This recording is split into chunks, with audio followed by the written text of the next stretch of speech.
Good morning. এদিকে একটু আলু তরকারি করছি, হয়ে গেছে, গ্যাসটা বন্ধ করে দিচ্ছি। আর এদিকে একটু লুচি করছি। আমার মেয়ে লুচি আর আলুর তরকারি খেতে খুব ভালোবাসে, স্কুলে খেয়ে যাবে, আবার নিয়েও যাবে। যখন নিজেকে দেখার সময় ছিল তখন তো নিজেকে তো দেখিনি, নিজের দিকে তাকেও দেখিনি।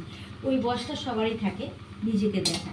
আমি ওই বয়সটা অনেকদিন আগেই পেরিয়ে এসেছি, কিন্তু এখন আমি নিজেকে ভালো করে দেখছি, খুব নিজেকে যত্ন করছি।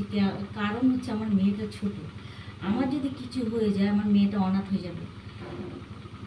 বাবা কতক্ষণ করবে? বাবা তো নিজের রোজগারের জন্য বাইরে কাজ করবে, তাকে তো কাজ তো করতে হবে, তাকে কতক্ষণ দেখবে? তার জন্য আমি নিজেকে যত্ন নিই। তাছাড়া আমার বড়মশাই খুব ভালো, আমাকে সব সময় খেয়াল রাখে। তুমি কেমন আছো, তুমি খেয়েছো কিনা, আমার মেয়ের প্রতিও খুব খেয়াল। এই যে পাওনাটা, এইটাই অনেক। এইটাই অনেকে পায় না, জানেন?